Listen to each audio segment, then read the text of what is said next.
12 পাৰ্টছৰ পৰা 2/3 পাৰ্ট মোক দিব লাগে তেতিয়া হলে তুমি কিমান দিব লাগে তো কেনেকে উলিয়াবা সেই 2/3 লগত অফ মানে মাল্টিপ্লাই অফ মানে কি মাল্টিপ্লাই গতিকে অফ মানে মাল্টিপ্লাই কৰি আমি মাল্টিপ্লাই কৰিম এতিয়া মই আগতেও দেখুৱাইছিলো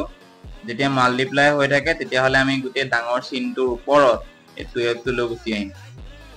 12 তলত থাকিলে 3 এতিয়া আমি 3 ৰে যদি 12 ক কেনসেল আউট কৰো 3 কিমান যায় 3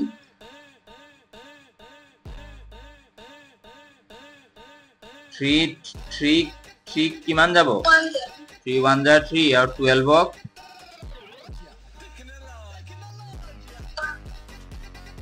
কিমান